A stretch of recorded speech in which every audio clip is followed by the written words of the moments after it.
that the United Kingdom formally recognizes the State of Palestine. What is the benefit of October General Assembly yesterday when about 194 people opened their eyes? Canada recognizes the State of Palestine. France recognizes the State of Palestine. We are looking to make one Arab state from Morocco to Aden. Oh yeah. We're tackling the big one today. The topic of the recognition of a Palestinian state is flooding our screens in our daily conversations, even though in reality and legally it doesn't mean anything. So I think it's a great opportunity to talk about the Palestinian National Movement, what it is, its origin and roots, why they want a state of their own by using their own voices and quotes, something that most of the West and also many Israelis don't do, which is actually listening to what they say and taking them for their word. Full context on every single quote, no snippets, changing them in messaging, just pure truth. I encourage you to check for yourself every single quote that I will present here today. I will start by presenting to you 8 quotes showing how the Arab leaders of the British Mandate of Palestine rejected a distinct identity because they saw themselves as pan-Arabs, as a united Arab state. Then I will show you how the Palestinian National Movement, created by Yasser Arafat, was founded for the sole mission of destroying the Jewish state by reading from their own founding charter in 1964. And this way, showing the reason for the continuous aggression throughout the decades towards Israel every time the Palestinians were giving self-determination. Let's get to it. We consider Palestine as part of Syria as it has never been separated from it at any time. We are connected with it by national, religious, linguistic, moral, economical, and geographic bonds. In view of the above, we desire that our district, southern Syria, or Palestine, should not be separated from the independent Arabic Syrian government.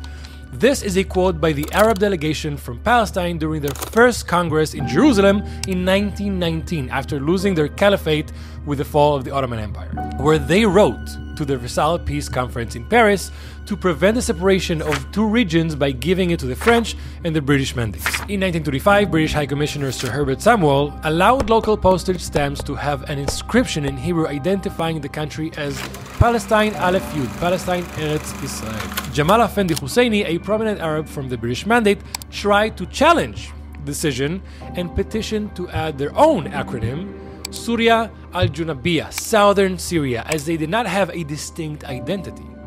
They had no word for the land, unlike the Jews. For them, it was just another part of Syria. Their lack of distinction is reinforced by Aouni Abed al-Hadi, Hussein's lawyer, where he added to their argument that Palestine was not an Arab word. He insisted that the correct name of the country was Southern Syria. Not only did the Arab leaders who lived under the English Mandate not see themselves as Palestinians, but they rejected the word itself as it is not a word in Arabic or with any connection to their culture. There is no such country as Palestine. Palestine is a term the Zionists invented. There is no Palestine in the Bible. Our country was for centuries part of Syria. Palestine is alien to us. It is the Zionists who introduced it. This was a testimony by the same Aouni Abed al-Hadi in 1936 as the secretary of the Arab Higher Committee to the Peel Commission, a group headed by Lord Robert Peel, appointed in 1936 by the British Mandate to investigate why the Arabs and Jews didn't get along and what should be done about it. The commission traveled all over the land and interviewed Jews and Arabs alike, and ended with a proposal of a partition for the Jews and the Arabs, where the Arabs got 90+% of the land, in addition to all of Transjordan that they already were giving to the Arabs, and the Jews would get a sliver next to the coast. The partition was based on lands already owned by Jews and lands owned by Arabs. The proposed Jewish state would erect a barrier between Arab Palestine and Arab Syria, 2 areas which are linked by bonds of blood and culture, which makes them inherently one. Haj Amin al-Husseini, the president of the Arab Higher Committee, wrote this in their final memo responding to the Peel Commission. For him, that little sliver of land given to the Jews who already owned the land was enough to reject the plan. He wrote that they found repugnant to the whole partition scheme, as their desire was to control all of the land under Arab rule. He had no desire to share the land with self-determining Jews. He was very clear about it, as he would then go to lead the Safed massacre, the Hebron massacre, which would end 2 consecutive millennia of Jewish presence in Hebron, the Arab revolt from 1936 to 1939, trying to eradicate the Jews in Palestine by force, establish connections with the Nazi regime to bring the final solution to the Middle East to eradicate it from Jews completely, and even the Farhud pogrom in Iraq in 1941, starting the end of 2,000 years of Jewish presence in Iraq. All of this was made years before the Nakba, years before any Arab was displaced from anywhere in the British Mandate. This was just because of the Jewish self-determination in the land. Now we jump forward to December of 1948, right after the War of Independence, where the Arabs attempted to annihilate the newly born Jewish state. Palestine Arabs desire unity between Transjordan and Arab Palestine, and therefore make known their wish that the Arab Palestine be annexed immediately to Transjordan. They also recognize Abdullah as their king and request him to proclaim himself king of the new territory. This was the first resolution that was drafted and passed in the Jericho Conference held in Amman of the Arabs of Palestine, attended by many delegations from Hebron, Bethlehem, Ramallah, the Arab Legion military governor, and the military governors of all districts and other influential Arabs, with thousands of Arabs in the audience. The Arabs who lived under the British mandate didn't want to build a state of their own in Judea and Samaria. They still didn't see the Israeli region as anything unique, other than the fact that Jews were ruling there now. So they implored King Abdullah, who is not even from the region, but a Hashemite from the Arabian Peninsula, to annex them. The Arabs always saw themselves as pan-Arabists, as a part of an Arab kingdom, not as a distinct identity. The Palestinian people does not exist. The existence of a separate Palestinian identity is only for tactical reasons. The establishment of a Palestinian state is a new means of continuing the struggle against Israel for an Arab unity. Once we have acquired all of our rights in all of Palestine, we will not delay for a moment the reunification of Palestine and Jordan. Zuhair Mohansen, a PLO official, said this to the Dutch newspaper, how do you pronounce this? Trouw, in 1977. Do I really need to add anything? Even after the Six-Day War, the goal to eradicate Israel was first and foremost to regain Arab control, not of freedom or indigeneity, but a pan-Arab mission. He clearly states that it's a made-up identity, a tactical identity to destroy the Jewish state. Just a year before that, in 1976, we have Hafez al-Hassan, the president of Syria, agree with the statement. Never forget this one point. There is no such thing as a Palestinian people. There is no Palestinian identity. There is only Syria. You, referring to the Palestinians, are an integral part of the Syrian people, and Palestine is an integral part of Syria. Before we move forward, I want to say that I would love to keep making these videos, but they take a lot of time, a lot of research. But I believe they're important. So if you'd like to help me continue this mission, you can first of all help me raise the watch hours for these videos and my content by subscribing and sharing this video with whoever you think would benefit from learning and listening to what I'm presenting here today. Or you can also check the links in the description below. Thank you so very much. And if we're talking about leaders of the Palestinian identity, we cannot go by without quoting the man himself who created the Palestinian National Movement, Yasser Arafat. So let's jump back in time to 1964, when Arafat released the Palestinian Liberation Organization's founding charter. At this time, Arafat still wanted a unified Arab state from Morocco to Aden, and to unify the Arabs against the Jewish Zionist entity. This charter is an important one, because it's the core of today's Palestinian identity. So we're going to give it its proper needed attention and mention its introduction and read the 5 most important articles. The introduction to the charter starts with 4 statements, who all start with "We the Palestinian Arab people," as at this time they still didn't see themselves as distinct or unique people, but still as part of the pan-Arab dream. They didn't call themselves Palestinians, but Palestinian Arab, because they had to make the distinction from Palestinian Jews, as the word Palestinian was foreign. It was the British who brought the name to the land.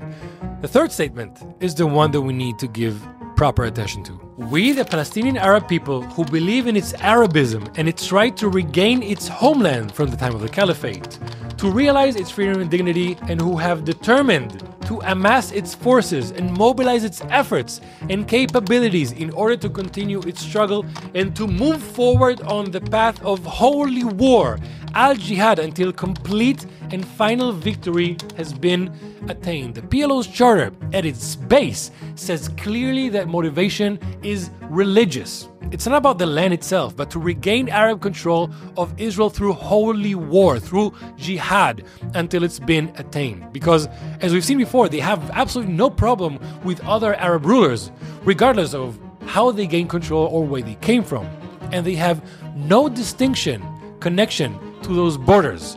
The only problem is the Jews ruling the land that will be dealt with by holy war. This explains the continuous military and terror attacks throughout the decades and why this identity exists until today, which is why we have Fatah, Hamas, the Palestinian Islamic Jihad, an overwhelming number of support for terrorism in Palestinian society.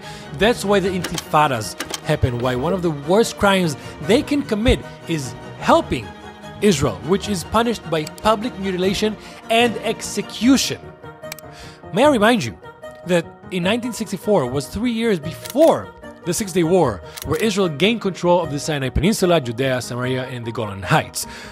The Palestinian Liberation Organization was a newly formed national movement based on pan-Arabism, with the goal of eradicating the Jewish state, signed with "We the Palestinian Arab people dictate and declare this Palestinian National Charter and swear to realize it." And just so no one is mistaken, the wish for a pan-Arabism and holy war is reinforced throughout the articles, okay? The very first article of the Charter says, Palestine is an Arab homeland bound by strong Arab national ties to the rest of the Arab countries and which together form the great Arab homeland. This fits perfectly with Arafat's statements years later, 1988, where in an interview he stated that we are looking to make an one Arab state from Morocco to Aden. They are looking to make one Arab state from Morocco to Aden. He's not just another minister. He's not one voice amongst many. He is the main and only leader of the Palestinian Arab people until he died. The pan-Arab goal is the reason for the Palestinian identity. The second article doesn't get much better. Palestine, with its boundaries at the time of the British Mandate, is an undivisible territorial unit. They recognize that the boundaries of the state that they want are made by the British Mandate. So, Palestine is not an Arab word. The borders are British made, and by the way, also the flag is. There is nothing Arab or indigenous about this newly formed Palestinian National Movement. The only importance of this territory is the fact that it's self-determined by Jews. Article 9. Ideological doctrines, whether political, social, or economic, shall not distract the people of Palestine from the primary duty of liberating their homeland. All Palestinians constitute one national front and work with all their feelings and material potentialities to free their homeland. The whole identity is based on eradicating the Jewish state. Article 14. The liberation of Palestine from an Arab viewpoint is a national duty. Its responsibilities fall upon the entire Arab nation, governments, and peoples, the Palestinian people being in the forefront. This article is crucial because it leads to the war that happened just 3 years later, where all of the Arab nations joined in again to eradicate the Jewish state, to make it Arab. Sadly for them, they were unsuccessful. But the key article that I want to read is Article 24. This organization does not exercise any territorial sovereignty over the West Bank in the Hashemite Kingdom of Jordan or the Gaza Strip or the Ima area. They did not see Judea, Samaria, or Gaza as their own state, as those were already under Arab control. They were only interested in Israel. They stated it clearly in their founding charter. Only later, when they tried to annihilate the Jewish state for a third time and lost, did they start giving importance to those areas.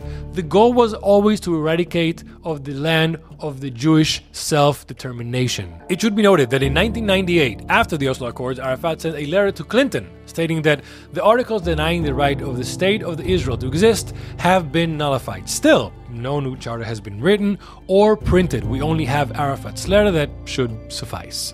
However, Hamas, the other Palestinian government with a higher following amongst the Palestinians today, still doesn't recognize Israel's right to exist, which would explain the polls and the street interviews showing that sentiment of wanting a singular Palestinian state from the river to the sea until today, because that is what the Palestinian identity is based upon. I don't want to live in peace with Palestine, with Israel. Well, you'd be Palestine. You'd just be next to Israel, like you're next to Jordan. Like we're Palestine. There's no Israel. Palestine should not be divided. There will be resistance. قانون دولي انت روح شوف الاطفال اللي بتذبحها. And all of this is Palestine from the river to the sea. Like Palestine to be recognized as the whole of Palestine. Living next to Israel in peace. I'm against it. I'm against it. Because Palestine is ours. That land can only have only one people, either us or دولة فلسطين بتكون على حدود ال 67. لا. It's all of Palestine or none of it. Only after the Six-Day War did Arafat and the Palestinian National Movement understood that they cannot annihilate the Jewish state with brute force. So he decided to shift his plan to a more political tactic and talk about the Arabs of Palestine as a distinct people called Palestinians, which is a major decision from being a part of an Arab people to a distinct people. I'll show you how that happened in a second part to this video because this one is already getting too long. So thank you so much for watching. And again, if you would like to support me in any shape or form, please share this video, send it to your friends, subscribe, or you can see the links in the description below on all the ways that you can support this mission. Hamisal Chai.